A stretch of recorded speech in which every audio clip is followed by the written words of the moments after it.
Bonjour mes chers collègues.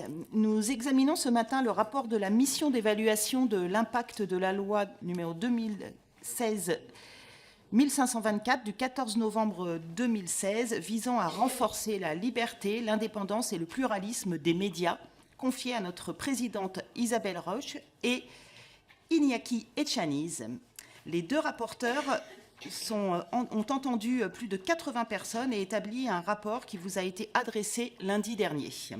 Ils formulent 20 recommandations, dont une seule ne fait pas consensus entre eux. Avant de leur laisser la parole, je voudrais les interroger sur 2 points. Les implications de la récente décision du Conseil d'État à propos du pluralisme sur CNews dépassent largement le cas de cette chaîne, puisque le Conseil d'État a remis en cause, d'une manière plus générale, la façon dont l'Arcom veille au respect du pluralisme de l'information. Celui-ci devra désormais s'appliquer à l'ensemble des intervenants et non plus seulement aux personnalités politiques. Le Conseil d'État a laissé à l'Arcom le soin de définir de nouvelles modalités de garantie du pluralisme. Selon vous, comment pourrait-elle y veiller concrètement ? Par ailleurs, nous avons tous en mémoire la crise qu'a traversée la rédaction du journal du dimanche suite à la nomination de M. Geoffroy Lejeune à sa direction. Cette affaire illustre une vraie difficulté: comment concilier la liberté d'entreprendre et la liberté d'information, alors que nous pouvons tous convenir que, pour reprendre la formule consacrée, un média n'est pas une entreprise comme une autre. Les journalistes bénéficient d'ailleurs de mécanismes et de dispositifs exorbitants du droit commun, tels que le droit d'opposition ou la clause de conscience. Les médias et les collectifs organisateurs des États généraux de la presse indépendante ont proposé de doter les rédactions d'une personnalité juridique ainsi que d'un droit d'opposition collectif lorsque son indépendance est mise en cause par un actionnaire, par la direction ou un annonceur. En parallèle, l'équipe rédactionnelle se prononcerait par vote pour accepter ou refuser la nomination de la direction, de la rédaction ou de la rédaction en chef. La création d'un droit d'agrément est votre seul point de divergence dans la liste des propositions. Pouvez-vous nous exposer vos positions ? Je vous remercie et je vous cède la parole pour une vingtaine de minutes au total pour la présentation des principales conclusions de vos travaux. Et je crois que c'est Madame Roche qui commence. Oui, Madame la Présidente, effectivement, c'est dans la répartition de la parole, c'est moi qui commence. Donc, Madame la Présidente, mes chers collègues, donc mon collègue et moi-même, donc avec Iñaki Etxaniz, nous sommes très heureux de restituer nos conclusions à la Commission des Affaires culturelles. En effet, depuis le 11 avril 2023, nous avons rencontré 84 personnes afin de recueillir leur point de vue sur l'application de la loi du 14 novembre 2016 visant à renforcer la liberté, l'indépendance et le pluralisme des médias, dite loi Bloch. À l'issue de ce travail d'évaluation, je tiens à remercier l'ensemble des personnes entendues pour leur contribution à notre réflexion, ainsi que mon collègue rapporteur avec qui j'ai eu beaucoup de plaisir à travailler. Et je tiens aussi à saluer et à remercier les administratrices et les administrateurs qui nous ont accompagnés durant ce travail, Inès, Julie et Thomas, qui vraiment nous ont très bien secondés. Donc, le système médiatique français fait l'objet de nombreuses réflexions en cours, notamment les États généraux de l'information, dont les groupes de travail sont à l'œuvre depuis plusieurs mois. La commission d'enquête, présidée par notre collègue Quentin Bataillon également, qui étudie le respect de leurs obligations par les services de télévision à caractère national conventionnés sur la TNT et dont les conclusions sont attendues en mai. Les axes de travail de la mission d'évaluation recoupent partiellement le champ d'investigation de la commission d'enquête et des États généraux de l'information, et j'espère que nous arriverons tous à des constats et des positions partagées. Pour rappel, la loi Bloch comportait 26 articles. Les 5 premiers articles concernaient l'ensemble des médias. Les articles suivants se répartissaient en 2 titres: des dispositions relatives à la liberté, à l'indépendance et au pluralisme des médias audiovisuels, et des mesures relatives au secteur de la presse. Les mesures emblématiques de la loi Bloch étaient les suivantes: l'extension du droit d'opposition individuelle à l'ensemble de la profession, la rédaction d'une charte déontologique pour toutes les sociétés audiovisuelles et les entreprises de presse, la création de comités relatifs à l'honnêteté, l'indépendance et au pluralisme de l'information et des programmes, CHIPIP, dont c'est un acronyme que vous allez nous entendre prononcer à plusieurs reprises, auprès des éditeurs de télévision ou de radio généralistes qui diffusent par voie hertzienne des émissions d'information politique et générale, la consécration à l'article 3.1 de la loi du 30 septembre 1986 des principes d'honnêteté, d'indépendance et du pluralisme et l'extension des missions de l'ARCOM chargée de veiller au respect de principes. Le rapporteur et moi-même avons décidé de procéder en 4 temps. Et je me chargerai d'abord de vous présenter un bilan d'application des mesures relatives à la presse, puis mon collègue vous exposera les quelques divergences qui nous opposent, peu nombreuses. Ensuite, le rapporteur vous présentera notre point de vue sur l'application des dispositions relatives à l'audiovisuel, sur lequel je dirai un mot également avant d'élargir le champ de notre réflexion à de nouveaux enjeux cruciaux pour l'avenir des médias d'information. Comme je vous le disais, le rapporteur et moi-même sommes accordés sur la quasi-totalité des propositions. Sur 20 propositions, une seule a été formulée au nom du rapporteur seul. Le temps nous étant compté, je vais aller à l'essentiel et nous pourrons préciser certains points pendant la phase de questions-réponses. À la lecture des travaux préparatoires de la loi Bloch, couplés à l'analyse du contexte de l'époque, il est aisé d'identifier l'objectif principal de la loi, véritable fil conducteur de l'ensemble des dispositions. Apporter des réponses à la crise de confiance que traversent les médias en renforçant le pluralisme et les garanties d'indépendance de l'information. Dans son rapport sur la proposition de loi, en première lecture, Patrick Bloch relevait que l'indispensable confiance dans les médias est aujourd'hui singulièrement altérée dans notre pays. Il nous a semblé naturel, dans un premier temps, de chercher à mesurer l'actuel niveau de confiance des Français dans les médias, étant entendu qu'une telle statistique ne peut évidemment suffire à elle seule pour se prononcer sur le succès ou l'échec de la loi Bloch. Nous déplorons que 8 ans après son adoption, la défiance à l'égard des médias atteigne un niveau toujours aussi élevé. Or, il ne saurait y avoir de démocratie sans confiance dans les médias. C'est en effet sur la presse et les médias que repose l'information de nos concitoyens, de sorte qu'ils demeurent encore aujourd'hui l'intermédiaire fondamental entre les pouvoirs publics et les Français. Véritable porte d'entrée vers les autres pouvoirs. La presse et les médias, sous toutes leurs formes, détiennent une responsabilité importante dans la pérennité de nos démocraties. Le baromètre de la confiance Edelman, qui mesure depuis plus de 20 ans la confiance des citoyens dans plusieurs institutions, indiquait en 2016 un taux de confiance dans les médias de 39%, soit exactement le même qu'en 2022. Par ailleurs, le baromètre sur la confiance accordée aux médias, réalisé par l'Institut Kantar depuis 1987, témoigne d'une certaine dégradation de la perception de l'indépendance des journalistes. En 2016, 27% des personnes interrogées considéraient que les journalistes sont indépendants face aux pressions politiques. Ils ne sont plus que 24% à le penser en 2022. L'analyse du législateur, s'agissant de la presse écrite, était la bonne. Dans un contexte de chute du lectorat et d'érosion des ressources publicitaires, le renforcement de l'indépendance des journalistes était et demeure un levier essentiel pour renouer avec la confiance. En favorisant la production d'une information fiable, vérifiée et protégée des potentielles interventions des actionnaires.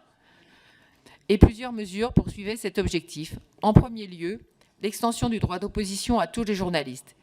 Il s'agit d'un droit individuel inscrit dans la loi de 1881 qui dispose que tout journaliste a le droit de refuser toute pression, de refuser de divulguer ses sources et de refuser de signer un article, une émission, une partie d'émission, une contribution dont la forme ou le contenu aurait été modifié à son insu ou contre sa volonté.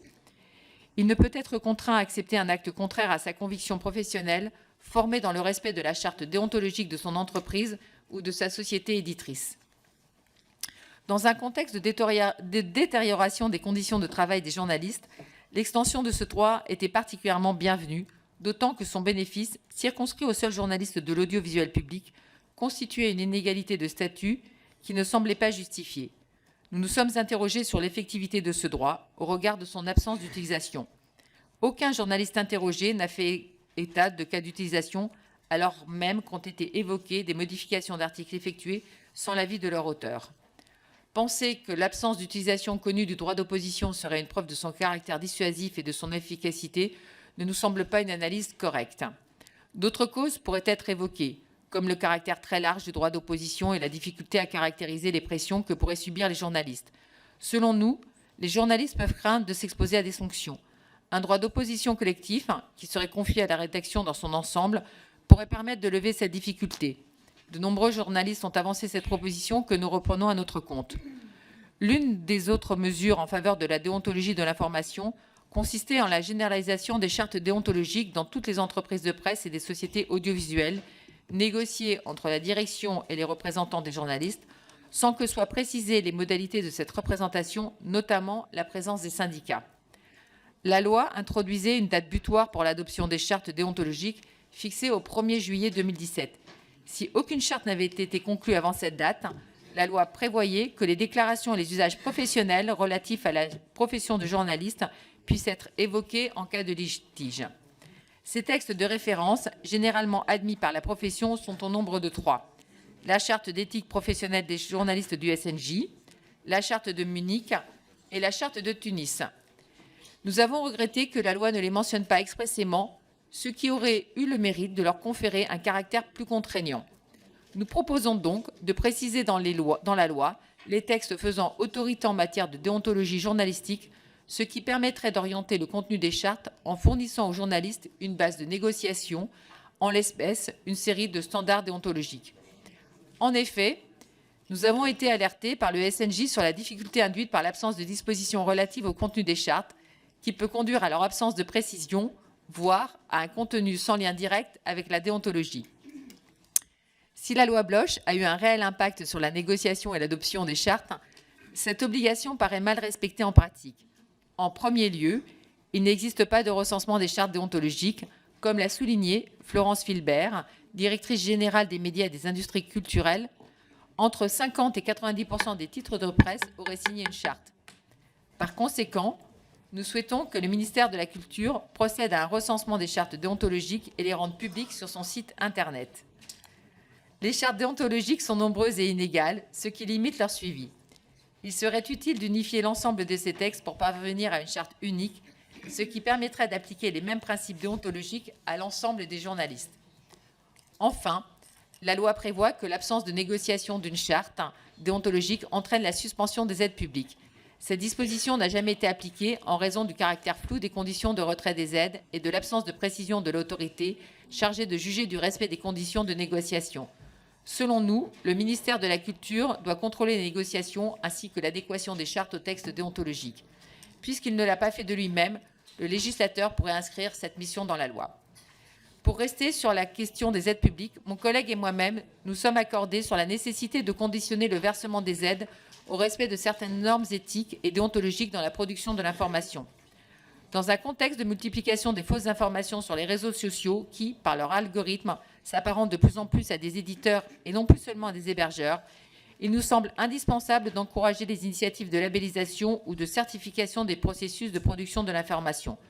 Dans le rapport, nous nous sommes référés à la Journalism Trust Initiative, JTI, je vais y arriver. Il s'agit d'une norme ISO développée par des dizaines d'experts internationaux pilotés par Reporters sans frontières. L'attribution de ce label, qui ne juge en rien des lignes éditoriales, dépend du respect de plusieurs critères, donc l'existence de garanties professionnelles, la transparence sur l'identité des propriétaires ou sur les sources de revenus. Donc, l'attribution et la valorisation d'une telle certification pourraient permettre de renforcer la confiance dans les médias traditionnels. Et comme je l'ai mentionné il y a quelques instants, le rapporteur et moi-même sommes en désaccord sur l'opportunité d'attribuer aux rédactions un droit d'agrément sur les nominations ayant une influence sur la ligne éditoriale du journal, en particulier celle du directeur de la rédaction. Les auditions menées par la mission m'ont convaincu de l'inadéquation entre cet outil et l'objectif qui nous anime tous, de mieux garantir l'indépendance de l'information. Cette proposition n'est pas partagée par l'ensemble de la profession et certaines personnes auditionnées, représentant des radios ou des chaînes de télévision publiques comme privées, nous ont mis en garde sur les risques d'immobilisme, voire de corporatisme d'une telle mesure. C'est la raison pour laquelle je ne la soutiens pas. Et je conclurai la première partie de notre présentation en abordant la question de la protection des lanceurs d'alerte et du secret des sources. L'article 4 de la loi Bloch avait été censuré par le Conseil constitutionnel. Il convient à présent, dans le cadre des États généraux de l'information, de travailler à l'élaboration d'un dispositif permettant une meilleure protection du secret des sources et des lanceurs d'alerte, dans le respect de nos principes constitutionnels. L'évolution de la loi est particulièrement attendue par la profession, d'autant qu'une nouvelle forme d'atteinte à la liberté de l'information est apparue depuis l'adoption de la loi Bloch. Il s'agit des procédures bâillons qui entravent le travail des journalistes et peuvent conduire à l'autocensure. Une directive européenne est en passe d'être définitivement adoptée. par les institutions européennes. Il s'agit d'un texte très important que nous devons transposer dans un délai de 2 ans et je souhaite que nous nous en saisissions rapidement, par exemple dans le cadre d'une loi sur les médias qui mettrait en œuvre les propositions des États généraux de l'information ainsi que celles que nous formulons devant vous. Et j'aurais encore vraiment beaucoup à dire, mais je vais maintenant passer la parole à mon co-rapporteur, à Iñaki Chaniz. Merci Madame la Présidente, je vous remercie ma chère collègue. En effet, nous nous sommes retrouvés sur l'essentiel. Comme l'a souligné la rapporteure, notre seul désaccord portait sur la mise en place d'un droit d'agrément pour les rédactions, afin qu'elles puissent s'opposer à la nomination d'un directeur de la rédaction qui ferait courir un risque pour leur indépendance. Nous nous souvenons tous de la grave crise qui a agité la rédaction du journal du dimanche en lutte pour son indépendance pendant près de 6 semaines suite à la nomination de Geoffroy Lejeune comme directeur de la rédaction. Comme en 2016, lors de la crise d'ITélé, le mouvement de grève a échoué car ces journalistes étaient démunis d'armes légales. Ils n'avaient aucun instrument à leur disposition, pas même la clause de conscience, puisqu'aucun changement dans la ligne éditoriale ne pouvait encore être observé. Nous pouvons l'observer aujourd'hui. L'introduction dans la loi de la possibilité pour les rédactions de s'opposer à une nomination ayant des conséquences directes sur le contenu du journal est réclamée par plusieurs médias, organisations et associations, notamment celles qui ont participé aux États généraux de la presse indépendante. La liberté d'entreprendre et la liberté des médias ont la même valeur constitutionnelle et il ne s'agit pas d'abolir la première au profit de la seconde, mais de rétablir un certain équilibre entre elles. L'actionnaire d'une entreprise de presse ne peut pas tout se permettre et piétiner la vie de la quasi-totalité d'une rédaction, passer en force au mépris de l'identité d'un journal et du travail de ceux qui l'animent. Je dirais plutôt qu'il ne devrait pas le pouvoir, car dans le silence de la loi, c'est bien la volonté de l'actionnaire qui prime et qui impose ses vues. Cette mesure me semble pleinement légitime, attendue, et le Parlement, en l'adoptant, démontrerait qu'il se tient aux côtés de la presse pour renforcer l'indépendance de l'information.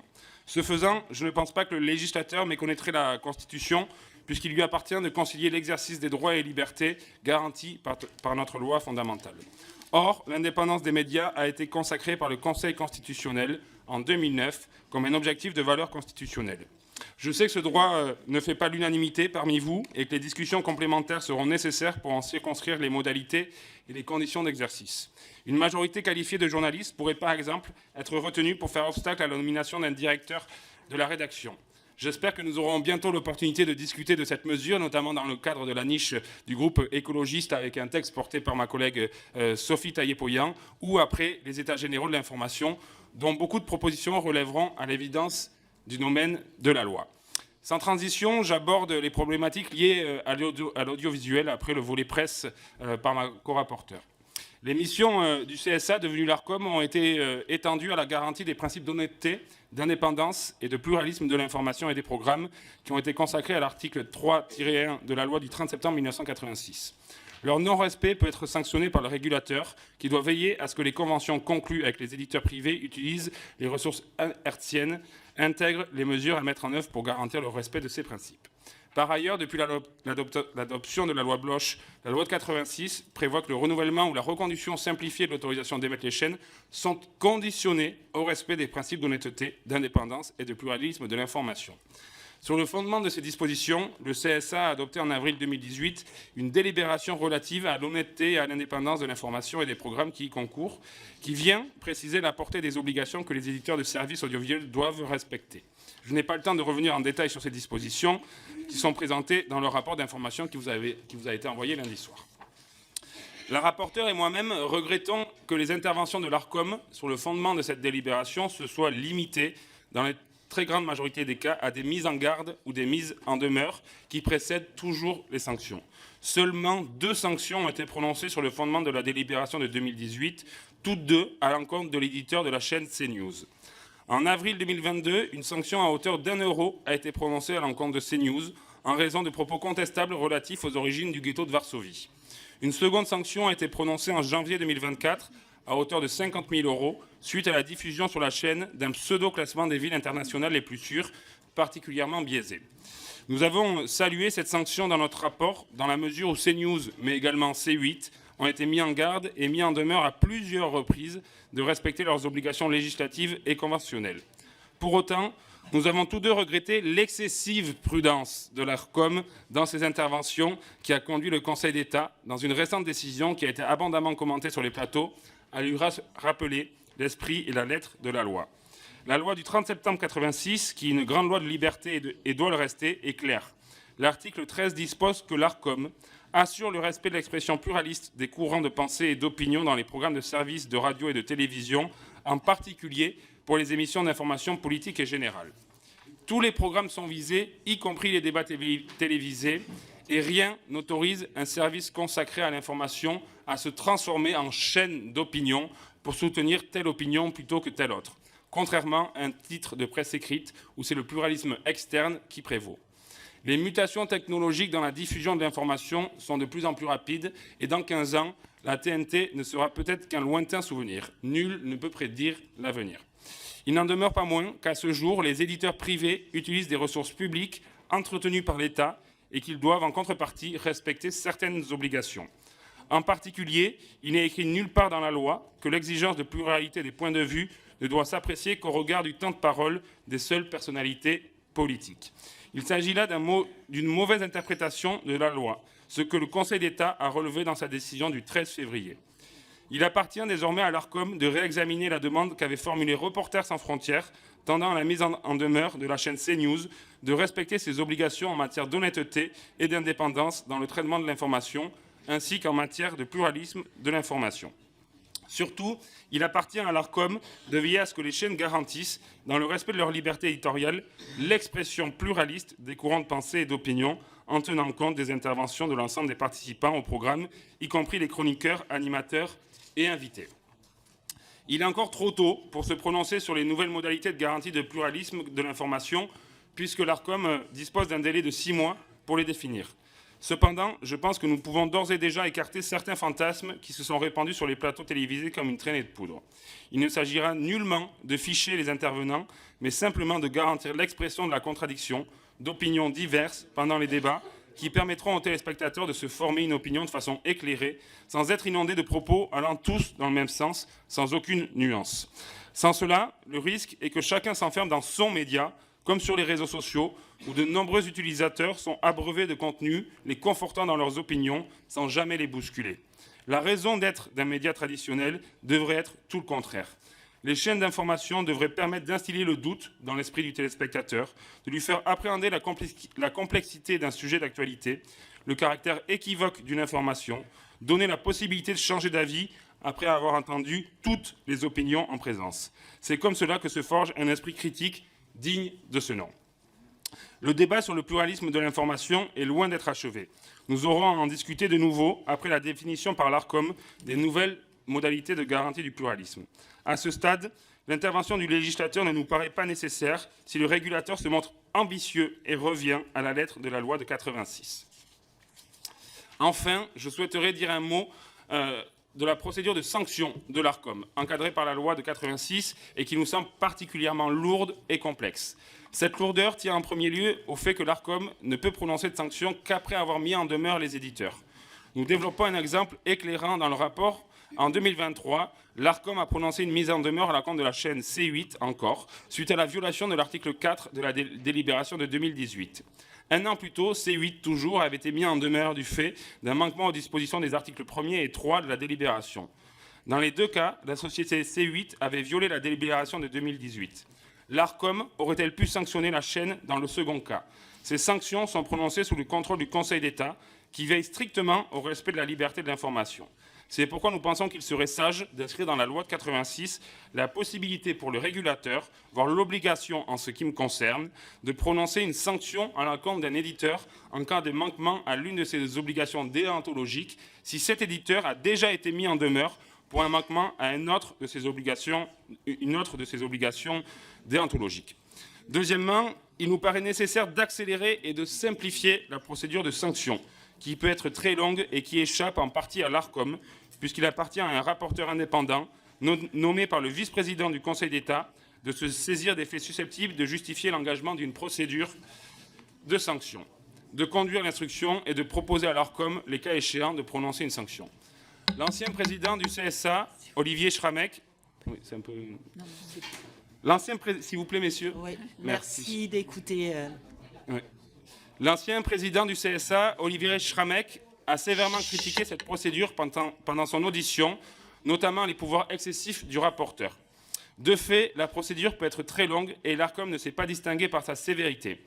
Dans ces conditions, nous souhaitons que l'Inspection générale des affaires culturelles soit saisie d'une mission d'évaluation de la procédure de sanction, afin qu'elle puisse proposer des solutions tendant à son accélération et sa simplification. Outre des dispositions relatives à la régulation du secteur audiovisuel, le titre 1er de la loi Bloch comportait également des mesures relatives à l'autorégulation des sociétés audiovisuelles. Les articles 11 et 12 de la loi ont ainsi prévu l'obligation pour tout service de radio généraliste à vocation nationale ou de télévision qui diffuse par voie hertzienne terrestre des émissions d'information politique et générale de se doter d'un comité relatif à l'honnêteté, à l'indépendance et au pluralisme de l'information et des programmes qui concourent, on appelle ça le CHIPIP. S'il vous plaît, vous aurez l'occasion de prendre la parole après. Ces comités d'éthique sont chargés de contribuer au respect des principes consacrés par la loi Bloch et peuvent être saisis ou consultés à tout moment par les organes dirigeants du service audiovisuel, par le médiateur des programmes lorsqu'il existe ou par toute personne. Il doit informer l'ARCOM de tout fait susceptible de contrevenir à ces principes et établir un bilan annuel rendu public.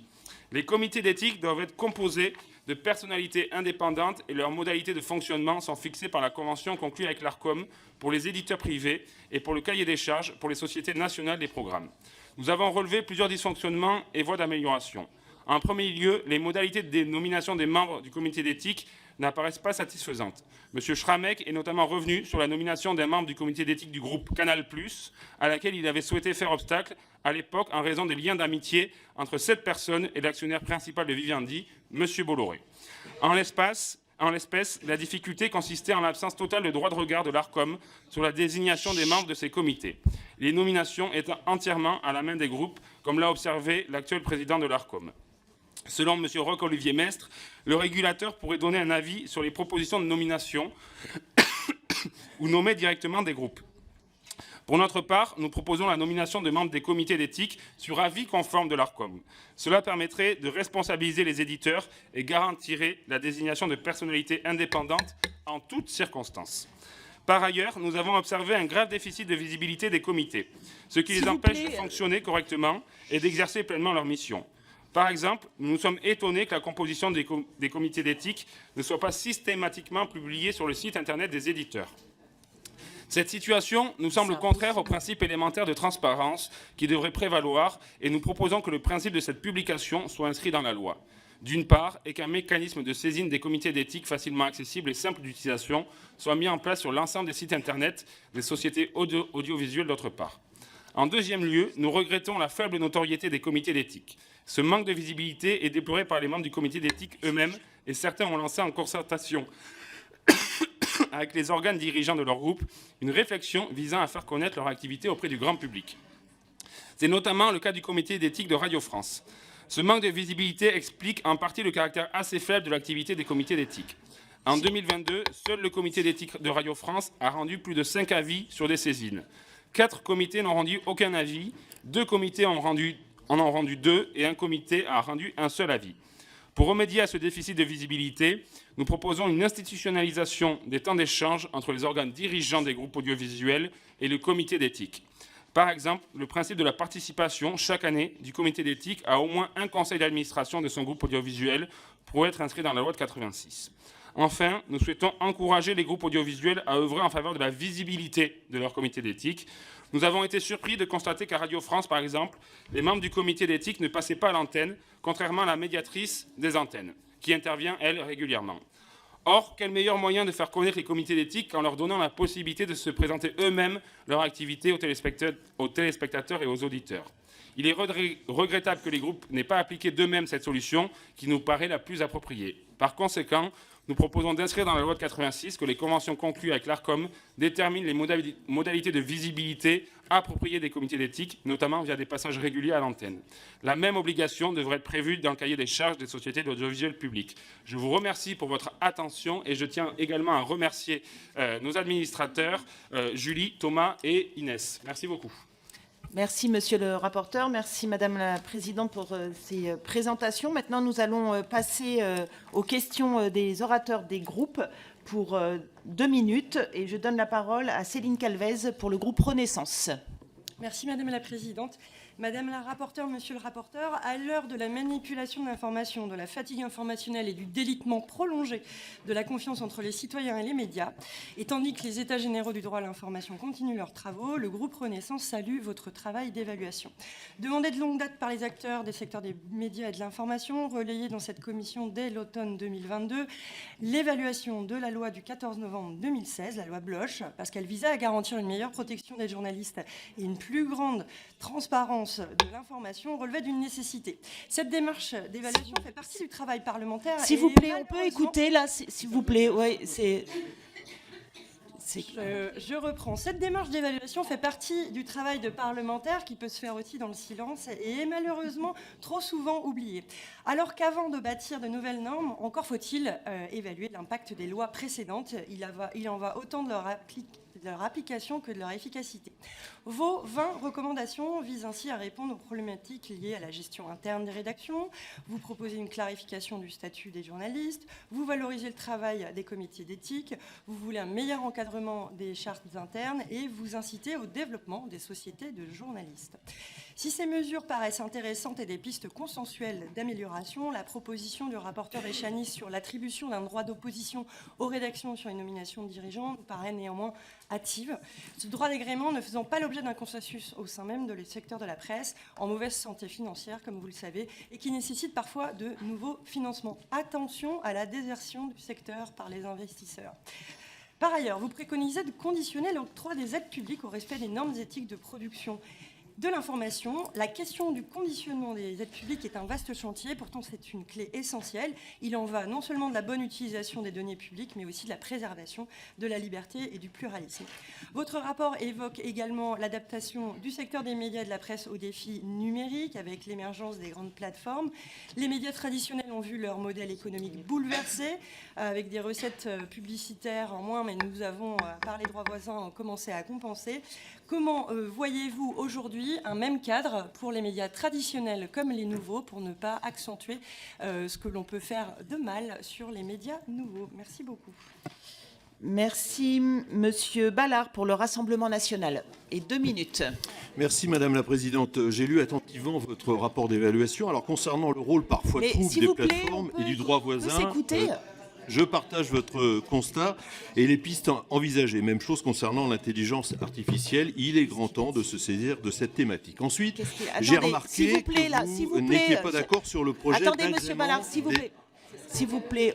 On peut s'écouter, s'il vous plaît, là. Non, mais c'est bon, on peut s'écouter. Merci.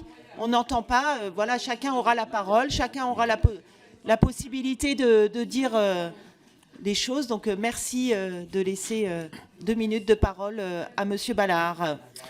Alors, j'ai remarqué, vous en parliez, que vous n'étiez pas d'accord sur le projet d'agrément des directeurs de rédaction. Nous avons déjà eu l'occasion de dire à quel point cette idée était tout simplement absurde. Il suffit juste de raisonner 2 secondes. Le propriétaire d'un journal de gauche va-t-il embaucher un directeur de droite et puis vice-versa et soumettre sa nomination au vote de la rédaction ? Bah non, évidemment. Alors, à l'échelle des médias audiovisuels privés et surtout publics, on peut vous donner la tendance politique des résultats d'un tel scrutin. Je ne vous fais pas de dessin. Vous réclamez un traitement de l'information honnête, indépendante, pluraliste. Là, tout le monde est d'accord. Mais quel est le mode d'emploi? Faut-il se limiter à la lecture des dépêches d'agence? Il s'est passé tel événement, à tel endroit, à telle heure, en présence de telle personne? Être uniquement factuel ou bien laisser la place au décryptage, à l'analyse, au débat pour mettre en perspective l'actualité? Vous préférez le reportage, si j'ai bien compris. Le problème, c'est que ça coûte très cher car l'information a tout simplement un coût. Les chaînes d'information sont déficitaires et que ces reportages sont très souvent produits par des sociétés de production extérieures. Alors curieusement, lorsque vous parlez d'information honnête, indépendante et pluraliste, il n'y a pas un mot dans le rapport sur le service public. Pourtant, il y aurait vraiment beaucoup de choses à dire. Vous évoquez l'autocensure, c'est vrai, elle existe, hashtag pas d'emmerde, elle existe quand des journalistes s'autocensurent par peur de ne pas être dans le fameux politiquement correct. Enfin, vous évoquez la concentration, ça pourrait être source d'un manque de pluralisme, ça c'est tout à fait vrai, mais cela pourrait être aussi une chance pour nos médias français afin de tenter de lutter contre les géants que sont les GAFAM et qui prennent une place de plus en plus importante dans la manière dont nous informons. Et comme il me reste une poignée de secondes, vous évoquez tous ces rapports d'éthique, enfin ces comités d'éthique, mais enfin, je pense que vous n'avez jamais travaillé dans une rédaction, parce que quand on traite de l'info chaude, rapidement, on n'a pas le temps de donner un coup de téléphone au comité d'éthique, si vous voulez, tout simplement. Je donne. Non, on n'applaudit pas, s'il vous plaît. On n'applaudit pas en commission. C'est un principe qu'il faut respecter. Merci, Madame Amiot, pour la NUPES. Merci Madame la Présidente. La loi Bloch était censée pouvoir renforcer la liberté et l'indépendance des médias, promouvoir leur pluralisme et protéger les journalistes. Elle fut alors renommée la loi anti-Bolloré par les journalistes eux-mêmes. Cette mission d'évaluation nous apporte de précieux détails sur les dysfonctionnements et les leçons que nous pouvons en tirer. Il est manifeste que le but recherché n'a pas été atteint et que son impact a été extrêmement insatisfaisant. Monsieur Bloch lui-même, interrogé à ce sujet, a dressé un bilan assez négatif de l'application de la loi. Cette dernière ne précisant pas comment, concrètement, le journaliste pourra se prévaloir de ses droits et ne prévoyant pas que les pressions puissent venir des autorités publiques. L'Arcom, souvent, n'applique pas les peines et les sanctions qu'elle acte. Elle est très souple sur les mises en demeure et sur les conséquences du non-respect des critères de déontologie et de pluralisme. Les comités d'éthique sont dysfonctionnels car composés de personnalités indépendantes mais cooptées par les conseils d'administration, ce qui garantit en réalité l'absence d'indépendance. L'association Acrimed, d'ailleurs, dénonce ces comités d'éthique et demande leur suppression sous leur forme actuelle. Nous félicitons les rapporteurs pour leur travail, mais nous sommes étonnés que presque rien ne soit proposé au sujet de la protection des lanceurs d'alerte, notamment liés au secret des affaires. Or, ce sont les dispositions au sein de la loi Bloch, censurées par le Conseil constitutionnel, qui auraient pu apporter un changement important. Désormais, 8 milliardaires possèdent plus de 90% des médias. La mainmise des groupes industriels sur les médias français s'est aggravée depuis 2016. Les conséquences s'observent chaque jour dans les journaux d'information, dans les émissions de divertissement. L'assèchement mortifère du pluralisme et le recul sans précédent de l'indépendance des journalistes appellent à une réforme en profondeur de l'environnement médiatique. Ainsi, nous partageons en partie la conclusion et les propositions des rapporteurs, mais nous proposons d'aller plus loin en renforçant le statut juridique des rédactions, en introduisant une charte déontologique dans la convention collective et en donnant un droit d'agrément aux rédactions face à l'entrée d'un nouvel actionnaire, en transformant le Conseil déontologique des médias en véritable contre-pouvoir citoyen et en élisant au Parlement les présidents de France Télévisions et Radio France, en favorisant les coopératives de journalistes, travailleurs des médias et d'usagers, en attribuant des fréquences aux médias locaux et associatifs, et enfin en refondant les aides publiques à la presse, en les réservant aux seuls médias d'information et en mutualisant les outils de distribution. Je vous remercie. Monsieur Gauthier pour les Républicains. Merci Madame la Présidente. Nous saluons le travail mené par nos deux rapporteurs, travail important et d'actualité, dans le cadre des États généraux de l'information ou de la commission d'enquête sur l'attribution des fréquences de la TNT. Face à la précarisation du métier de journaliste, de plus en plus de pigistes. Ouais. Et Monsieur Gauthier, si vous voulez parler un peu plus près du micro aussi. Voilà, merci.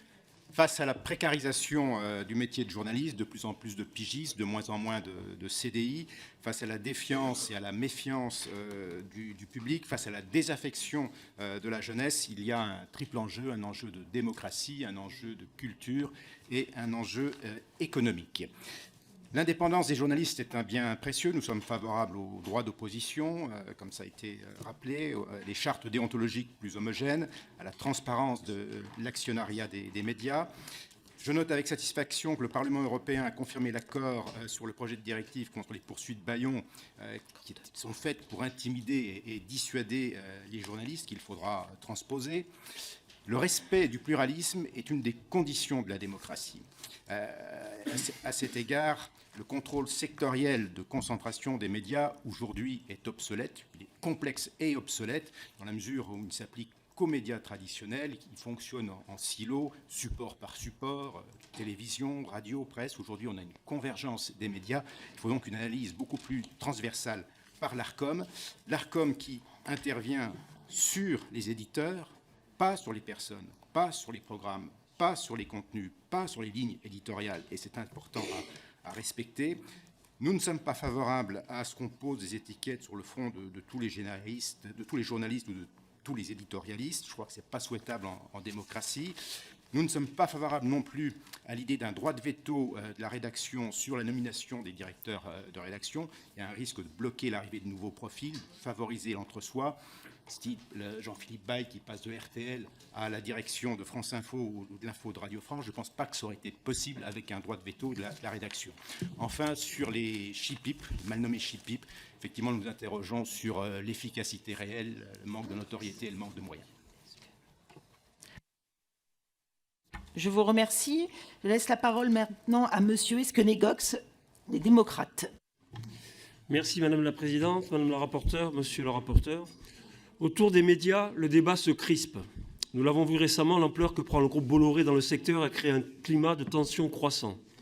Sa prise de pouvoir musclée du JDD avec la nomination du très controversé Geoffroy Lejeune a heurté, et les positions tenues sur l'IVG ou les étrangers par sa chaîne CNews ont à chaque fois provoqué la polémique.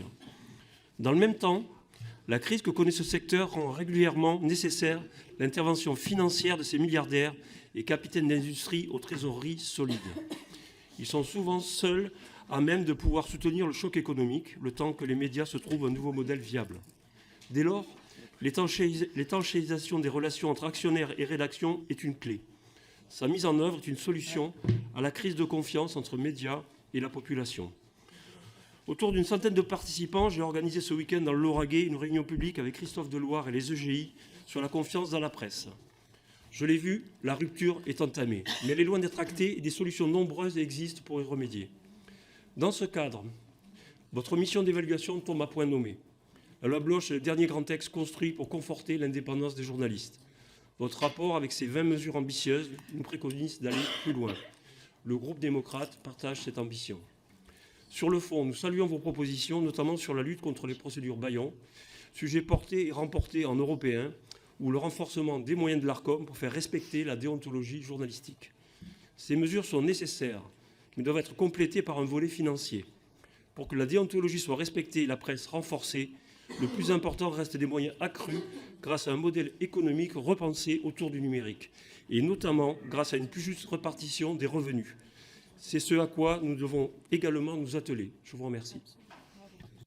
Merci Madame Keloa-Hachi pour les socialistes et apparentés. Merci Madame la Présidente. Je tenais tout d'abord à remercier la présidente de la commission Isabelle Roche et mon cher collègue socialiste Iñaki Echaniz pour leur travail de longue haleine sur cette mission d'évaluation. À l'époque, la loi Bloch était examinée dans un contexte marqué par une grève inédite au sein de la chaîne de télévision iTélé, dont les journalistes réclamaient notamment la signature d'une charte éthique et la nomination d'un directeur de la rédaction distinct. Aujourd'hui, ce rapport est remis au lendemain d'une crise de 6 semaines qu'a traversée la rédaction du journal du dimanche pour des raisons similaires. Et comme en 2016, les journalistes en lutte pour leur indépendance ont échoué du fait d'une législation insuffisamment protectrice. C'est donc bien aux législateurs qu'il revient de mieux protéger la liberté des médias garantie par la Constitution. Ainsi, les socialistes soutiennent vos propositions pour doter les rédactions du secteur de la presse écrite comme du secteur audiovisuel de droits nouveaux dans une logique de rééquilibrage avec les pouvoirs de l'actionnaire. C'est tout l'objet de la proposition de loi que nous avons déposée avec notre collègue Sophie Taillé-Polian et dont nous espérons un fort soutien de la part de notre commission.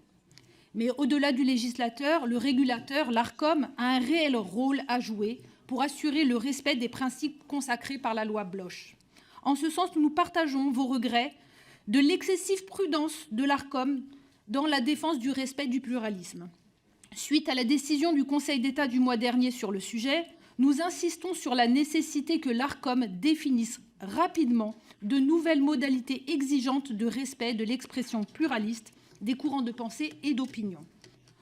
Au vu des attaques toujours plus importantes contre l'indépendance et la liberté de la presse, alors que les fausses informations pullulent sur les réseaux sociaux, et je pense notamment à CNews qui affirmait encore la semaine dernière que l'IVG était la première cause de mortalité dans le monde, le rôle des médias dans la formation de l'opinion publique est plus que jamais indispensable. Je vous remercie. Je vous remercie, Monsieur Patrier-Létus, pour Horizon et apparentés. Merci Madame la Présidente, Madame, Monsieur les rapporteurs, je salue votre travail et ce rapport d'évaluation utile pour nourrir nos réflexions. La liberté de la presse, l'indépendance et le pluralisme des médias sont des valeurs cardinales de notre démocratie et je veux redire ici, au nom des députés Horizon, notre attachement à ces piliers essentiels. Pourtant, nous connaissons aujourd'hui une crise profonde de l'information qui se manifeste par une défiance généralisée envers les médias traditionnels. Les chiffres sont glaçants. Une enquête menée auprès de plus de 33 000 personnes dans 28 pays a montré que les médias sont désormais l'institution en laquelle la confiance est la moindre. Cette crise de l'information fait le lit du relativisme, de l'irrationnel, du complotisme, de la manipulation et parfois même de l'indifférence et de l'apathie, autant de poisons mortels pour nos démocraties. Nous faisons face aujourd'hui à une véritable guerre de l'information. De nouveaux soldats y portent des coups sévères à la vérité, robots cliqueurs, algorithmes, automates de traitement, deepfake, contenus produits par des intelligences artificielles. Concurrencés par les réseaux sociaux, les médias souffrent également d'attaques calculées à des fins économiques, politiques, voire d'ingérences étrangères. Si la régulation des réseaux sociaux et des nouvelles technologies est essentielle pour assurer une meilleure information, il est urgent de donner à nos médias d'information les moyens de se défendre. Votre rapport montre à cet égard très bien que la loi Bloch, visant à renforcer la liberté, l'indépendance et le pluralisme des médias, a initié certes des avancées bienvenues, mais qui se relèvent aujourd'hui insuffisantes. Aussi, j'aimerais vous poser quelques questions. Quelles mesures législatives peuvent être adoptées pour réguler l'usage de l'intelligence artificielle dans le prolongement de l'Artificial Intelligence Act européen ? Vous envisagez la possibilité de conditionner le versement des aides publiques au respect de normes éthiques de production de l'information. J'aimerais savoir comment vous envisagez un tel dispositif pour assurer la neutralité des indicateurs de référence afin qu'ils n'entravent pas les principes de liberté de la presse. Enfin, sur le droit d'agrément, nous y avons travaillé de manière transpartisane avec Sophie Tallier-Pollan, Violette Spilbou, Laurent Esquenet-Gox. Mais ne serait-il pas plus pertinent d'envisager un vote des journalistes à l'issue d'une période de 6 mois ou d'1 an qui permette ainsi au directeur de la rédaction d'être évalué sur son projet, sa feuille de route, sa capacité à la mettre en œuvre et non par principe avant même d'avoir pris ses fonctions. Je vous remercie. Je vous remercie. Maintenant, Madame Tallier-Pollan pour le groupe écologiste. Merci Madame la Présidente. D'abord, je voudrais beaucoup remercier évidemment le travail long et très rigoureux de la Présidente Roche et de notre cher collègue Iñaki Etxaniz. Cette loi, il est extrêmement important qu'elle soit évaluée quelques années après sa mise en œuvre. On ne peut que constater que ces objectifs, ces intentions étaient extrêmement louables, mais ces objectifs n'ont pas été atteints. Et moi, je voudrais saluer tout le travail qui a été réalisé par Patrick Bloch. Mais c'est vrai qu'on ne peut que se dire que l'objectif de restaurer un lien de confiance n'est pas atteint et l'objectif de faire en sorte qu'il n'y ait pas d'intervention des actionnaires dans les lignes éditoriales, dans le travail des journalistes, n'a pas non plus abouti. Force est de constater qu'à l'époque, peut-être aussi, on ne pouvait même pas imaginer la volonté politique qui était en réalité à l'œuvre chez certains de ces actionnaires, et notamment chez M. Bolloré. On ne pouvait pas l'imaginer. Mais c'est aujourd'hui la réalité à laquelle nous sommes confrontés. Et donc, je crois qu'il est extrêmement important que nous puissions agir fort, mais agir vite aussi. Et c'est le sens, effectivement, de la proposition de loi que j'aurai l'honneur de défendre dans le cadre de la journée d'initiative parlementaire écologiste sur le droit d'agrément des rédactions, car des droits individuels sont importants, mais des droits collectifs le sont aussi. Deuxième point sur l'audiovisuel. Oui, le pluralisme, aujourd'hui, sur un certain nombre de chaînes publiques, enfin de chaînes, pas publiques, mais qui sont... Ah oui, effectivement, madame. Donc, de chaînes qui bénéficient du bien public, qu'est un canal TNT, n'est pas respecté. Et j'en veux pour preuve, eh bien, écoutez, les éléments qui ont été donnés dans le cadre de la commission d'enquête. Et finalement, ce que vous notez sur la capacité de l'Arcom de sanctionner, elle est insuffisante, effectivement. Et aujourd'hui, le groupe Canal+ s'appuie sur ça pour dire « c'est pas grave ». Il n'y a pas eu de sanction. Et donc, il s'appuie là-dessus pour justifier des méthodes qui sont absolument indignes. J'en ai fait les frais en étant traité d'imbécile. Écoutez, tant pis pour ceux qui le croient. Je reste convaincue que mon travail est, lui, honnête et sérieux, parce que l'information n'est jamais traitée correctement avec la simple honnêteté intellectuelle. Merci de me laisser décider qui a la parole et combien de temps. Merci, s'il vous plaît. Voilà, et tout le monde a dépassé. Maintenant, je laisse la parole à Stéphane Lenormand pour le groupe Lyotte. Merci Madame la Présidente, Madame, Monsieur les rapporteurs. Au nom de notre groupe, je vous remercie pour ce travail de qualité Et je le salue d'autant plus que vous vous êtes attaqué au sujet qui fâche tout particulièrement en ce moment, à savoir la sphère culturelle et économique. Et l'État, dans tout ça, ne sait plus vraiment sur quel pied danser, et pour nous, pour l'instant, sur le mauvais. Par contre, nous sommes d'accord avec vous qu'il était urgent de procéder à l'évaluation de la mise en œuvre de la loi Bloch, qui s'est inscrite dans un contexte extrêmement changeant, profondément bouleversé depuis son adoption, son économie particulièrement fragilisée avec les nouveaux usages numériques et technologiques, ainsi que l'émergence de l'intelligence artificielle. Nous reprenons votre constat qui doit nous alarmer et nous pousser à réagir tant la situation est urgente. Nous saluons une vingtaine de recommandations qui peuvent servir de base à des pistes de réflexion. Et pour ne pas reprendre un certain nombre de sujets qui ont déjà été évoqués, je voudrais me concentrer sur 2 points. Le premier concerne la 3e partie de votre rapport dans le contexte de l'ère numérique et des nouveaux enjeux, comme vous le dites, qui bouleversent le modèle économique des médias. Et le mot est faible car il s'agit plutôt de menacer son existence et la survie des médias. Car il fallait du temps pour obtenir une directive européenne sur les droits d'auteur et les droits voisins et enfin gagner face aux géants des plateformes du numérique, dont une part non négligeable se serait longtemps approvisionnée par les contenus issus de la presse. Car il a fallu aussi plus d'une trentaine d'heures pour faire aboutir les négociations le 2 février dernier entre les 27 États de l'Union européenne pour valider l'AI Act, premier règlement sur l'intelligence artificielle, et faire plier la France sur sa ligne pro-innovation qui souhaitait assouplir le texte afin de pouvoir développer un modèle semblable à celui des acteurs extra-européens, exemptés de toute législation. Heureusement, face à ce mouvement, plusieurs responsables d'industries culturelles comme la SACD et la SACEM ont appelé le gouvernement français à ne pas renoncer à ses principes fondateurs, à l'exception culturelle et à la protection du droit d'auteur, mais il s'en est fallu de peu. Alors aussi, ma première question, elle est sur, elle sera la seule d'ailleurs, sur les acteurs de ce secteur. Est-ce que vous ne pensez pas que c'est une victoire à court terme? Et je ferai un dernier point, excusez-moi, sur les outre-mer qui ont été particulièrement oubliés dans ce rapport. Merci, monsieur le député. Et maintenant, je vais laisser la parole aux réponses à Madame la Présidente et Monsieur le rapporteur. Le co-rapporteur me laisse gentiment prendre la parole en premier. Donc, en fait, un certain nombre de constats ont été posés, finalement très peu de questions. On en a... Quand avec mon co-rapporteur, on a fait quelques apartés, on s'est dit qu'il y avait finalement très peu de questions, mais beaucoup de propos qui remerciaient et valorisaient le travail, le long travail, ça a été souligné, que nous avons pu effectuer. Et c'est vrai que tout au long de ce travail, on s'est dit que la loi Bloch aurait pu être efficace si le périmètre n'avait pas changé, et que le cadre avait totalement évolué, voire chamboulé, notamment avec l'éruption du numérique.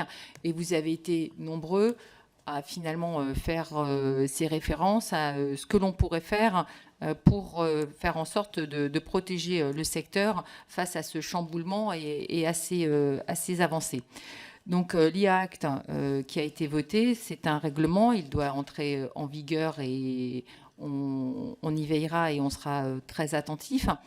Maintenant, les États généraux sont aussi en cours et vous savez que la Commission s'en est emparée et nous verrons quelles sont les prolongations législatives qui pourront en sortir. Mais à cette étape de l'évaluation, nous n'avons pas fait de proposition législative en tant que telle puisque nous étions bien dans le cadre de l'évaluation d'une loi et pas d'une proposition en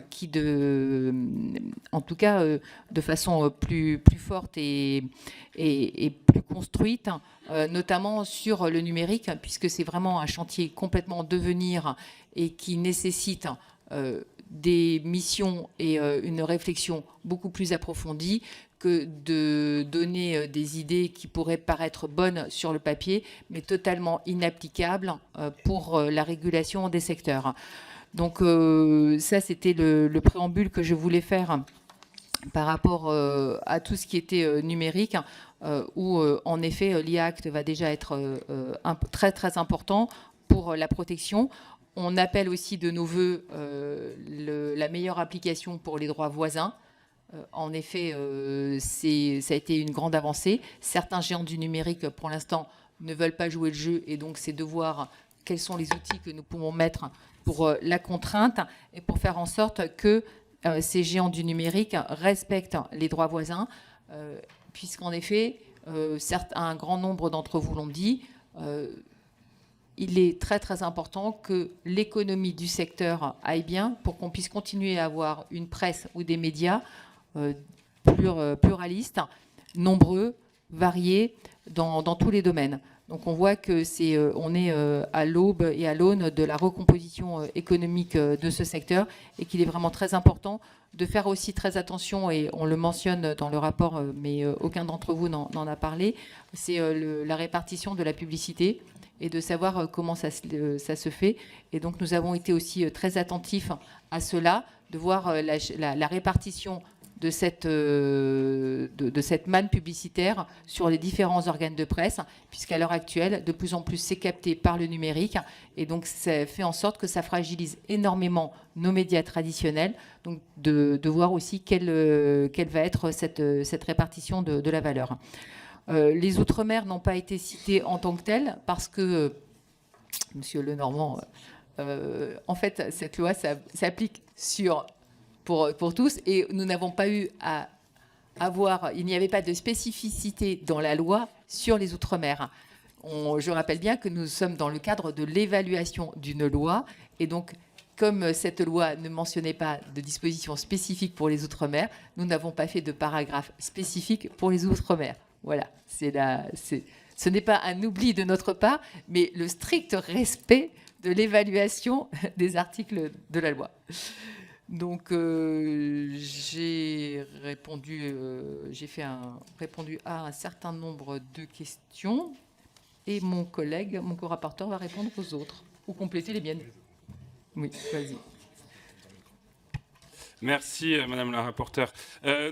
Pour répondre aux quelques questions qui ont été posées, mais comme Isabelle l'a dit, nous partageons un certain nombre de constats qui ont été énoncés par les uns et par les autres. Pour répondre à Monsieur Ballard, effectivement, je ne suis pas journaliste, je n'ai pas été journaliste, mais je ne savais pas que vous aviez été ou que vous êtes avocat d'un grand groupe de médias.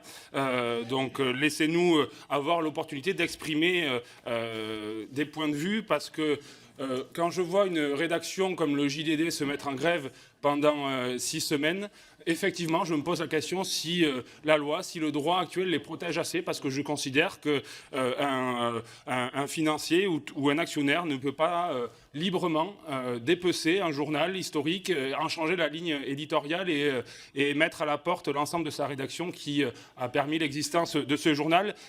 Et donc, s'il vous plaît, on laisse ça sera le sens de ma le réponse. rapporteur répondre.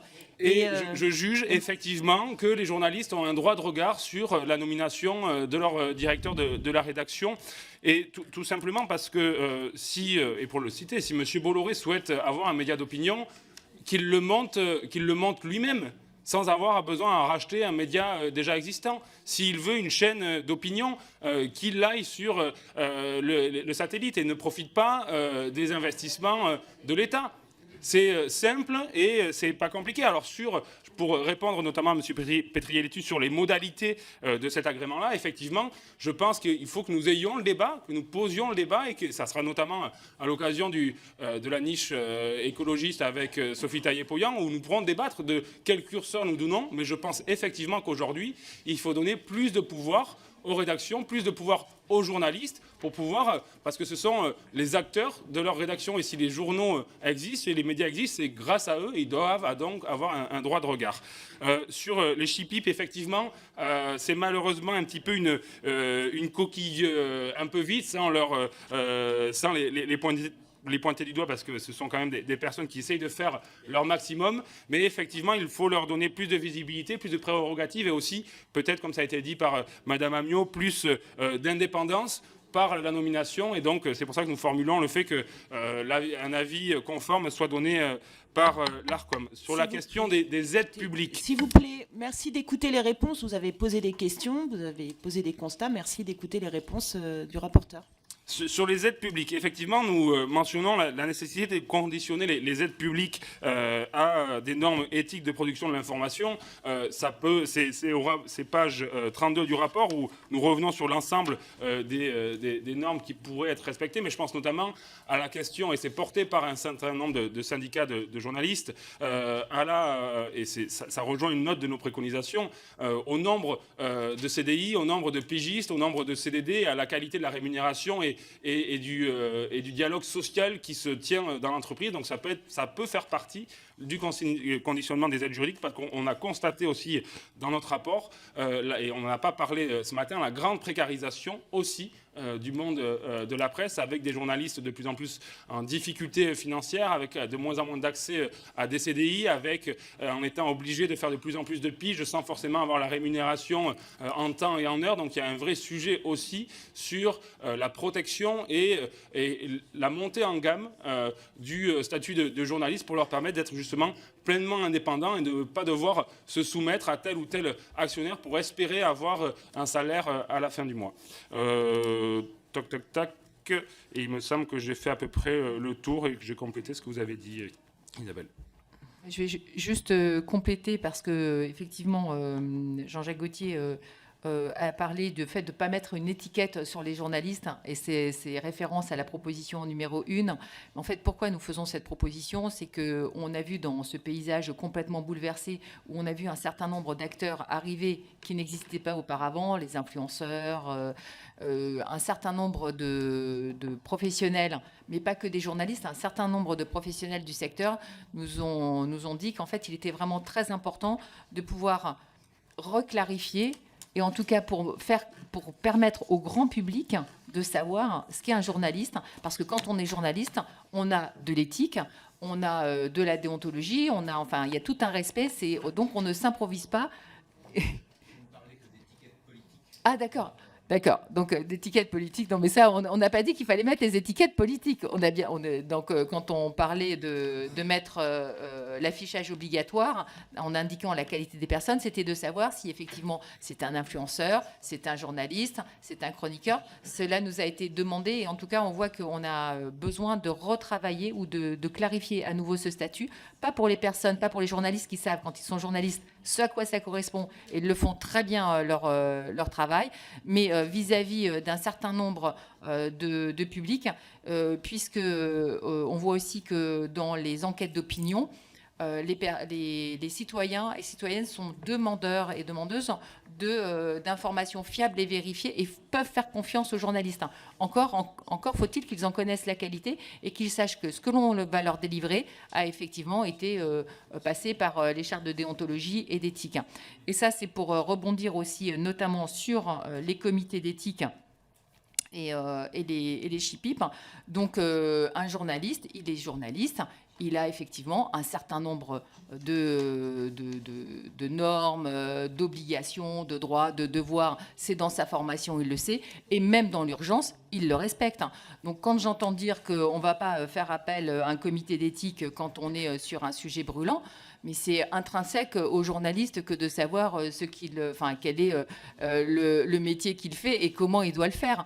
Maintenant, ces comités d'éthique et les CHIPIP, avec mon co-rapporteur, nous avons fait la proposition qu'ils soient plus visibles, qu'ils puissent rendre compte des saisines dont ils avaient fait l'objet et des avis qu'ils pourraient rendre. Parce qu'effectivement, même en faisant son boulot, même très bien, même en étant très convaincu et très professionnel, il peut arriver qu'à certains moments, on puisse ne pas être complètement dans les clous, et que les CHIPIP soient saisis et rendent des avis. N'a soulevé de la part des personnes auditionnées aucune levée de bouclier, et au contraire, c'est donner d'autres cadres, c'est donner des garde-fous, et c'est à nouveau pouvoir tisser et recréer la confiance dont nous avons besoin vis-à-vis des médias. Donc j'étais un peu surprise d'entendre cela. Voilà, je crois qu'avec ça, nous avons fait le tour des questions et des remarques, et que nous sommes prêts. Voilà. La suite. Merci beaucoup, et nous allons poursuivre avec les questions des députés pour 1 minute, et nous commençons par Emmanuel Pellerin pour 1 minute. Merci. Merci Madame la Présidente. Avant tout, permettez-moi d'exprimer ma reconnaissance à nos rapporteurs pour l'ampleur et la qualité de leur travail. Votre rapport d'évaluation constitue une contribution significative à l'édifice de notre démocratie. En tant que fervent défenseur de la liberté de la presse, ayant moi-même été rapporteur du projet de résolution européenne sur ce thème, je mesure pleinement l'importance de la loi Bloch visant à renforcer la liberté, l'indépendance et le pluralisme des médias. Cette loi est à mon sens un pilier central de notre démocratie, assurant que l'information demeure libre, diverse et affranchie de toute forme de pression, qu'elle soit politique ou économique. Dans ce contexte, ma préoccupation principale concerne le pluralisme des médias, un élément vital pour le dynamisme démocratique de notre pays. À cet égard, je souhaiterais connaître vos recommandations pour mieux assurer une diversité des voix au sein du paysage médiatique actuel. Je vous remercie infiniment pour votre attention et suis impatient de découvrir vos propositions. Merci. Nous poursuivons avec Christophe Marion. Merci Madame la Présidente. Madame et Monsieur les rapporteurs, en France, c'est une réalité historique. Les industriels ont souvent considéré la presse et aujourd'hui les médias comme un outil de pouvoir. On peut légitimement penser qu'ils ne les acquièrent pas seulement pour investir et développer des médias forts, mais également pour la recherche de l'influence économique et politique. Cette tradition est ancienne. Songeons par exemple au rachat dans le courant du 19e siècle du journal Le Matin par l'industriel du bâtiment Maurice Bunand-Varilla pour servir ses intérêts personnels et économiques. Ancienne également la question des impacts sur le pluralisme de la concentration dans les médias. J'en veux pour preuve cette citation de 1917. Par la liberté de la presse, la bourgeoisie entend la liberté pour les riches de publier des journaux, pour les capitalistes de mettre la main sur la presse, mainmise qui conduit partout dans tous les pays sans en excepter les plus libres, à la vérité de la presse. Cette citation est extraite de projet de résolution sur la liberté de la presse rédigé par Lénine. On connaît la suite. Derrière le constat et les belles paroles, la pravda, le contrôle étatique, diffusant une pensée unique et incontestable. Voilà qui doit nous inciter à la prudence dès lors que nous abordons ces sujets qui ne sont pas toujours exempts d'arrière-pensée. Ma question est simple. Peut-on mesurer les conséquences de la concentration des médias sur le pluralisme des idées? Les effets vont-ils toujours dans le même sens d'un appauvrissement du pluralisme ou bien peut-on nuancer ce constat? Merci. Sarah Legrain, s'il vous plaît. Merci Madame la Présidente.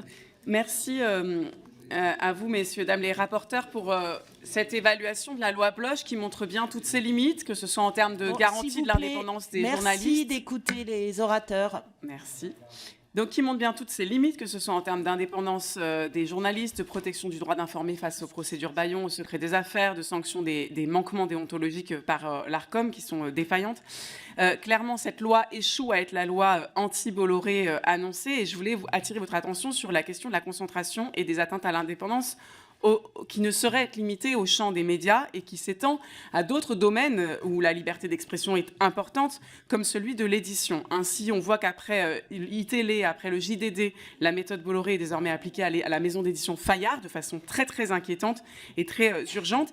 Dans la loi anti-concentration que nous avions portée en 2022 pour mon groupe La France Insoumise, on proposait de limiter l'accès d'un actionnaire de contrôle au capital des médias les plus significatifs par le biais d'un droit d'agrément, donc une proposition qui est reprise par un des deux rapporteurs, pour la presse et les médias audiovisuels, mais aussi pour les maisons d'édition et de distribution de livres. Est-ce que vous avez envisagé ce pan-là dans la question de l'indépendance et du problème de la concentration à la fois verticale et horizontale opérée par certains acteurs dans le champ des médias? Je vous remercie. Merci. Alexandre Portier. Merci Madame la Présidente, merci chers collègues pour votre travail. Madame la rapporteure, vous écriviez dans votre propos introductif au rapport que la principale limite de la loi Bloch a été de n'avoir pas pu anticiper les bouleversements que nous vivons aujourd'hui, à savoir le rapport aux plateformes et l'irruption de l'intelligence artificielle. Et vous concluez par l'urgence d'une vraie réflexion sur le partage de la valeur face à cette révolution technologique. On est à peu près tous d'accord, je crois, dans cette salle sur ce sujet. Cependant, il ne semble pas que vos propositions traitent cette question en tant que telle, celle du partage de la valeur. Pour aller plus loin, pourriez-vous tout de même étayer votre avis sur les réponses, notamment législatives, qui pourraient être apportées à cet égard? Je vous remercie. Merci, Monsieur Belhaddad. Merci Madame la Présidente. Je voudrais remercier le travail de nos collègues et sa qualité. Vous l'avez dit, il est urgent d'avoir fait cette évaluation de la loi Bloch et de réaliser un certain nombre de constats et saluer vos propositions que je partage pour beaucoup. Je voudrais revenir sur la presse écrite et son modèle économique. Vous l'avez indiqué, le déclin de la presse écrite a commencé avant même l'Internet et le nombre de titres a fortement diminué ces dernières années. Vous avez évoqué également la législation en vigueur qui n'incite pas, par les biais des plateformes, à coopérer avec le secteur de la presse. Vous avez également évoqué la répartition de la publicité qui fragilise énormément la presse écrite, mais dans vos propositions, je ne constate pas forcément des actions qui pourraient mener à réformer en profondeur ce modèle économique, notamment pour la presse écrite. Si vous pouviez peut-être m'éclairer sur ce sujet. Merci. Merci. Madame Firmin-Lebaudot. Merci Madame la Présidente. Tout comme mes collègues, Madame et Monsieur le rapporteur, merci beaucoup pour la qualité de vos travaux et de ce travail extrêmement précieux d'évolution de la loi Bloch. Vous avez fait le choix de consacrer la dernière partie de votre rapport aux enjeux qui attendent le monde des médias dans la prochaine décennie, et en particulier ceux qui concernent l'irruption de l'intelligence artificielle, comme l'ont dit certains de nos collègues. Je vous remercie d'avoir pris le temps d'un éclairage sur le temps long qui permet d'ouvrir le débat. Ma question est la suivante. Comment envisagez-vous l'évolution des médias, et notamment de la presse écrite, dans le monde de l'intelligence artificielle générative? Je pense bien sûr au modèle économique, mais également à la qualité des informations produites par l'IA, tant la liberté de la presse est importante pour notre démocratie. Merci infiniment. Merci. Et dernière question pour Frédéric Meunier.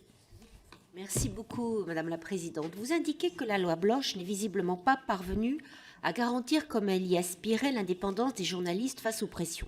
Ainsi, vous proposez d'attribuer à la rédaction un droit d'opposition sur les nominations ayant des conséquences directes sur le contenu éditorial du journal, ce qui vous a été également suggéré par de nombreux journalistes auditionnés. Sans aucune polémique, ne pensez-vous pas justement que le rôle du directeur de la rédaction est de pouvoir prendre des décisions, même si ces dernières ne sont pas populaires auprès des journalistes? Première question. Deuxième question. Au vu du constat inquiétant que vous faites dans votre rapport, pensez-vous que l'ARCOM joue pleinement son rôle de garant de l'honnêteté, du pluralisme et de l'indépendance de l'information? Je vous remercie. Alors, désolée, je vous ai annoncé en dernière oratrice, mais en fait, il y en a deux autres qui suivent, qui se sont inscrites. Donc, Sophie Mette, et après, il y aura Sylvie Bonnet. Merci Madame la Présidente. Madame la rapporteure, Monsieur le rapporteur, à mon tour, je vous remercie pour la présentation de ce rapport qui fait indéniablement œuvre utile à l'heure où la liberté, l'indépendance et le pluralisme des médias font eux-mêmes la une des médias. C'est en s'appuyant sur ces notions que le Conseil d'État a récemment enjoint l'ARCOM à renforcer son contrôle sur la chaîne d'information CNews. Vous vous êtes montré favorable à cette extension de prérogatives de l'ARCOM, si l'on peut dire, ainsi qu'à sa capacité à sanctionner rapidement les manquements des éditeurs. Vous pointez ainsi la lourdeur de la procédure de sanction liée à l'intervention des rapporteurs nommés par le vice-président du Conseil d'État après avis de l'ARCOM. La lenteur de cette intervention devrait être étudiée, selon vous, par l'Inspection générale des affaires culturelles. En attendant un éventuel rapport, avez-vous d'ores et déjà des pistes pour accélérer et simplifier la procédure de sanction de l'ARCOM? Je vous remercie. Merci. Et donc, Madame Bonnet. Merci Madame la Présidente. Vous évoquez la fatigue informationnelle des Français face au flux ininterrompu de l'information. Vous dites aussi que le traitement trop anxiogène de l'information fait naître chez les Français un sentiment d'impuissance les poussant à se détourner périodiquement de l'information. Avez-vous, dans vos auditions, évoqué la situation particulière des enfants et des adolescents au regard de l'information à la fois sur Internet et sur les chaînes de la TNT? Merci. Merci, Madame et Monsieur le rapporteur. C'est à vous. Bien, alors pour répondre, et c'est ce que je n'aurais pas répondu, je sais que ma co-rapporteur le fera, sur Madame Le Grain, sur le sujet de la constatation, effectivement, nous avons l'un comme l'autre vu l'augmentation de ce phénomène de concentration des médias, et qui est passé à une époque d'une concentration financière dans un but lucratif à aujourd'hui une concentration d'opinion, c'est-à-dire avec des propriétaires qui essayent de racheter à la fois des titres de presse, mais aussi des maisons d'édition pour diffuser une opinion, ou en tout cas faire infuser leur propre point de vue à travers des médias. Donc effectivement, il y a une évolution de cette concentration et de ses effets et de sa destinée. Et c'est pour ça que nous proposons effectivement d'agir, et ça va au-delà effectivement des titres de presse, par extension, ça ira aux maisons d'édition, mais ce n'était pas l'objet de l'évaluation du texte aujourd'hui, mais c'est dans le prolongement, effectivement, des propositions que nous faisons. Concernant M. Belhaddad, je pense qu'il y a une vraie réflexion aujourd'hui à mener sur la question des droits voisins, et il me semble qu'un parlementaire ici présent travaille sur le sujet et fait des propositions. Donc la mise en place des droits voisins est une des solutions à mettre en œuvre assez rapidement. Concernant les questions liées à l'ARCOM, moi je fais le constat aujourd'hui, nous faisons le constat aujourd'hui que l'ARCOM, malgré les prérogatives qu'elle a et les pouvoirs qu'elle a, les a assez peu mises en œuvre, et nous le disons de façon trop prudente, parce qu'il y a des enjeux déjà d'effectifs, de personnel à l'ARCOM, qui est un vrai sujet. Il y a aussi des pressions extérieures et de doutes de savoir si il faut mettre en œuvre ces sanctions. Moi, je pense fondamentalement que l'ARCOM doit agir plus vite, plus fort, et donc il faut lui permettre d'avoir une procédure plus efficace, plus simple.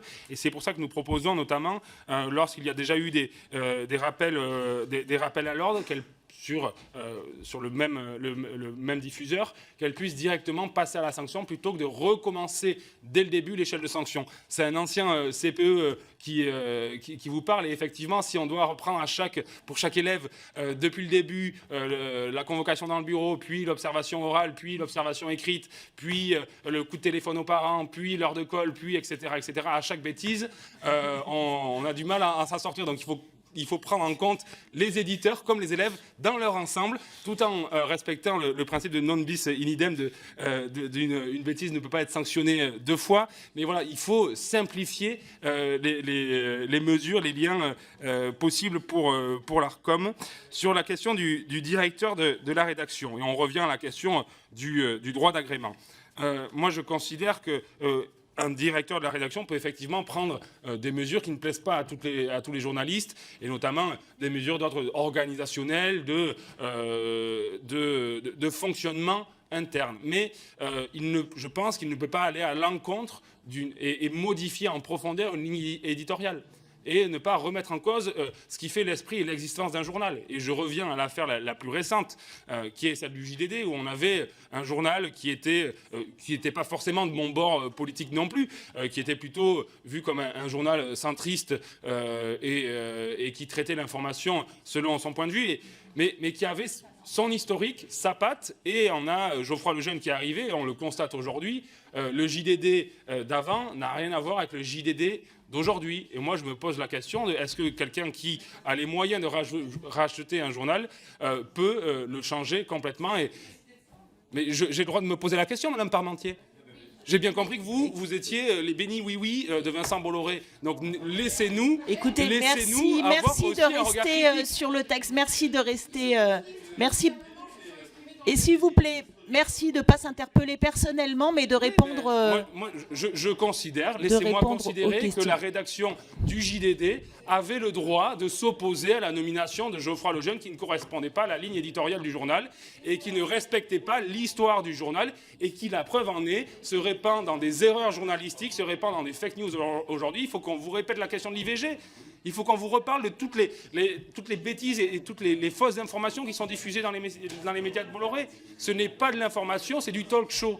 Et excusez-moi, ils doivent être soumis à la question de la régulation de l'indépendance. Excusez-moi, et c'est un peu pour répondre aux étiquettes qui doivent être apposées. Aujourd'hui, sur une émission de CNews, on ne sait pas qui est journaliste, on ne sait pas qui est polémiste, on ne sait pas qui... On ne sait pas. S'il vous plaît, on laisse. Non, mais s'il vous plaît, on s'interpelle pas. S'il vous plaît. Merci, stop. Merci, on va couper. Monsieur Ballard, s'il vous plaît, on n'interpelle pas. Vous aviez la possibilité, même Madame Parmentier, de poser une question après. Donc merci de laisser le rapporteur terminer, de donner son avis, de donner son constat. Et chacun est libre de penser ce qu'il souhaite ici. Merci. On a auditionné plus de 80 personnes. Et il se trouve qu'effectivement, mais sur CNews, mais comme sur l'ensemble des chaînes d'information, quand il y a des plateaux, les téléspectateurs ne savent pas qui est qui et prennent ce qui est dit comme argent comptant et comme pour des journalistes. Et excusez-moi, quand il y a un éditorialiste, une personnalité de la société civile qui vient s'exprimer et qui donne son avis, il a tout à fait le droit de donner son avis. mais il ne peut pas le faire en tant que journaliste. Et le présupposé du téléspectateur, c'est que toutes les personnes qui s'expriment sur un plateau de télévision, sur des sujets d'actualité, est journaliste. Et donc, nous demandons simplement de préciser aux téléspectateurs qui dit quoi et quelle est l'origine de la question. Parce qu'effectivement, l'éditorialiste ou celui qui vient juste donner son opinion n'a pas la même déontologie, n'a pas la même formation qu'un journaliste. Et donc, ça doit être expliqué, ça doit être démontré aux téléspectateurs qu'il s'agit d'une opinion et pas d'une vérité. Mais il a tout à fait le droit d'exprimer son opinion, mais il faut que ça soit clair, tout simplement. Merci. Mon co-rapporteur s'enflamme, et je le comprends. Non, mais voilà. Donc, j'ai dit que... Si vous aviez... c'est pour ça. Non, mais...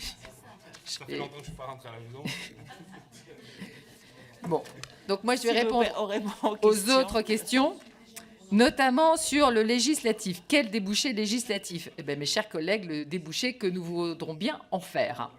Je pense que c'était très important. C'était une mission d'évaluation d'une loi. Et donc, pour savoir si elle avait atteint ou non ses objectifs, comme je vous l'ai dit et comme nous vous l'avons dit, en fait, elle aurait pu atteindre ses objectifs si le paysage n'avait pas bougé. Et il s'avère que le paysage a été complètement chamboulé, notamment par l'apparition de l'IA et de l'IA générative. Donc, ça me permet de répondre à la question d'Agnès Firmin-Lebaudot sur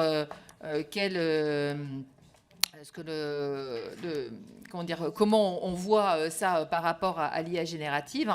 Déjà, on a quand même, il va falloir réguler et aider les éditeurs, notamment avec tout ce qui est vol des données, puisque à l'heure actuelle, l'IA générative se sert dans les bases de données et ne demande pas l'autorisation.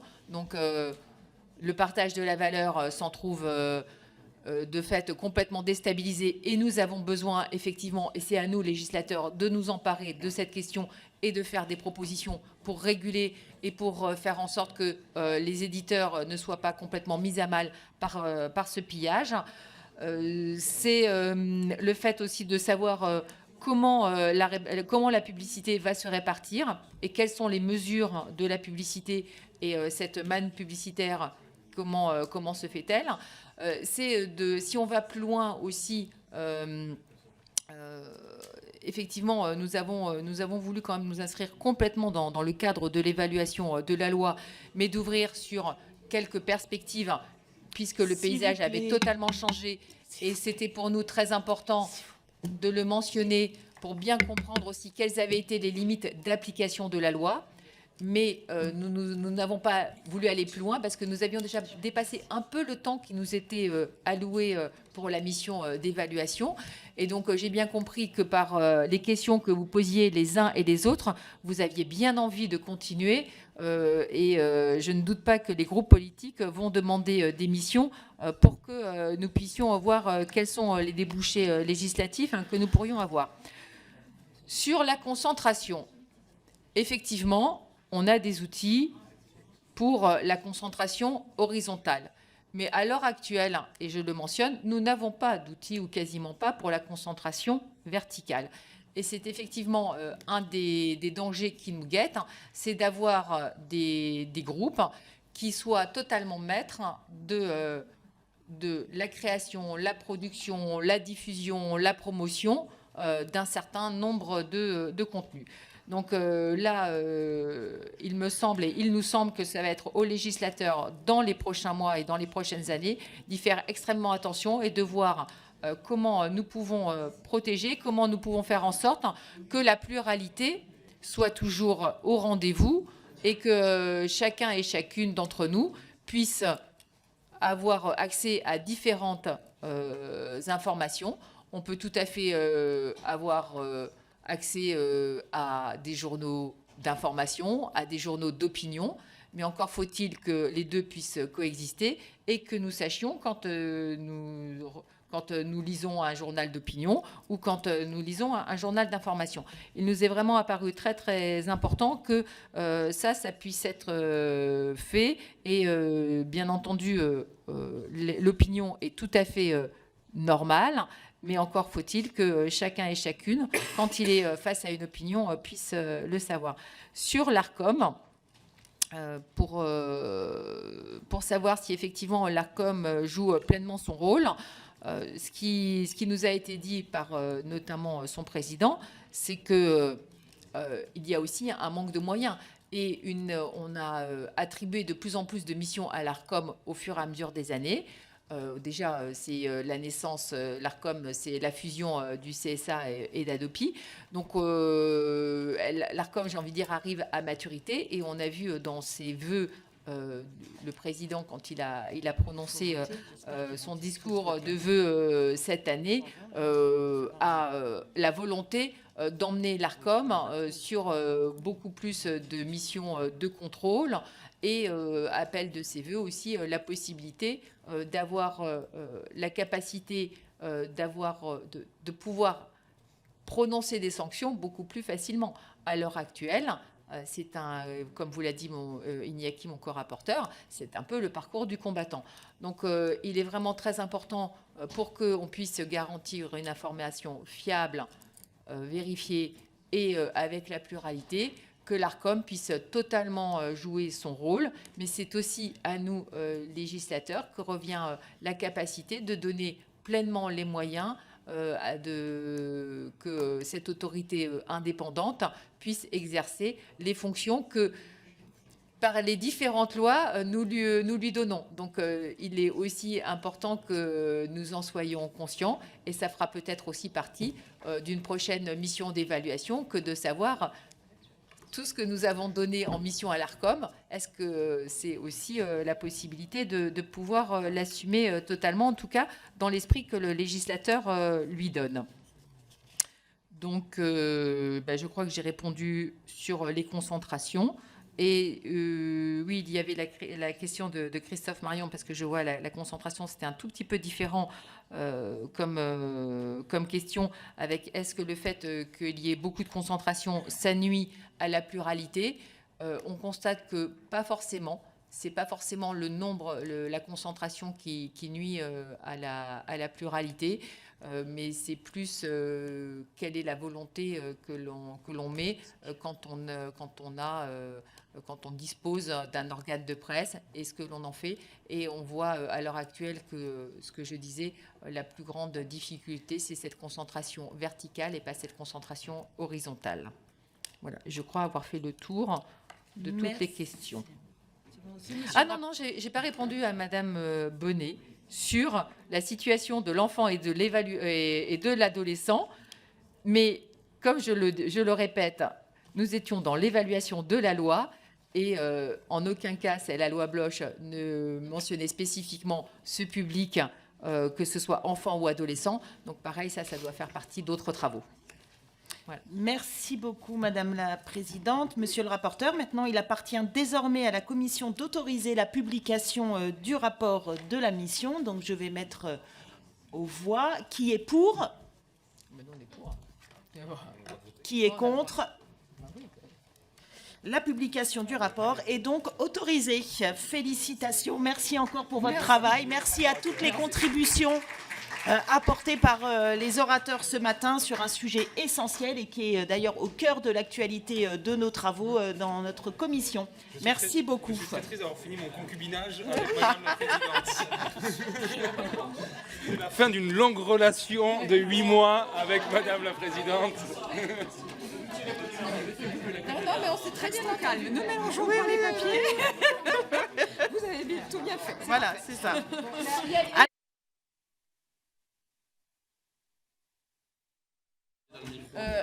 Mes chers collègues, vous restez parce que maintenant nous échangeons nos places avec la vice-présidente, puisqu'il y a l'article 88 pour la PPL danse.